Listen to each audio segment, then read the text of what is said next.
నమస్తే అందరికీ. నా పేరు రాఘవేంద్ర. మాది మార్టూరు, ప్రకాశం జిల్లా, ఆంధ్రప్రదేశ్ నుంచి వచ్చాను.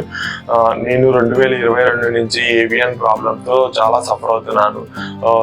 నేను డైలీ యాక్టివిటీస్ చేసుకోవడానికి చాలా ఇబ్బందిగా ఉంది.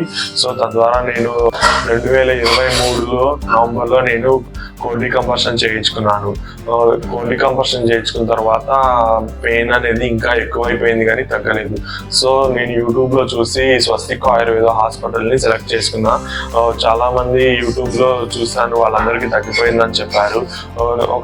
ఒక పేషెంట్ అయితే నేను డైరెక్ట్గా లైవ్లో కలిశాను. తను చాలా ఫ్రీగా ఉంది, తగ్గిపోయింది, నేను అన్ని పనులు చేసుకోగలుగుతున్నానని చెప్పాడు. సో నేను డాక్టర్ గారిని కలిస్తే డాక్టర్ గారు చెప్పారు, ఫస్ట్ సిట్టింగ్లో 10 days చేస్తాము, పర్ డేకి వచ్చేసి 2 times చేస్తాము. ఆ 10 days లోపు నీకు తగ్గకపోతే మా హాస్పిటల్కి రావద్దని చెప్పారు. సో నాకు ఫస్ట్ సిట్టింగ్లో కొంచెం బెటర్ అనిపించింది.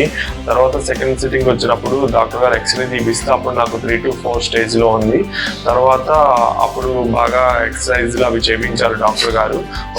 దట్టు డాక్టర్ గారు చెప్పింది ఏంటంటే నాన్ వెజిటేరియన్, దుంపకూరలు, గోంగూర, వంకాయ అలాంటివి ఏమి తినొద్దని చెప్పారు. సో నేను అవి ఫాలో అయ్యాను. డాక్టర్ గారు ఇచ్చిన మెడిసిన్స్ బాగా టైం టు టైం మెయింటైన్ చేశాను. ఇప్పుడైతే నేను నా స్టేజ్ అనేది సెకండ్కి వచ్చింది. నేను ఇప్పుడు ఫ్రీగా నడవగలుగుతున్నాను, నా పనులు నేను చేసుకోగలుగుతున్నాను.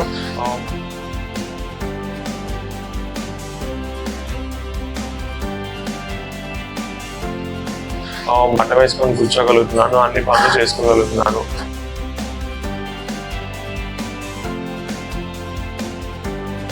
మీరు దయచేసి ఒకసారి హిప్ రీప్లేస్మెంట్కి, కోల్డ్ డికంపర్షన్కి వెళ్లే ముందు ఎవరైనా ఏవియన్ పేషెంట్లు స్వస్తిక్ ఆయుర్వేద హాస్పిటల్కి వచ్చి ఒకసారి విజిట్ చేసి వెళ్ళండి అని నేను వాళ్ళకి సలహా ఇస్తున్నాను.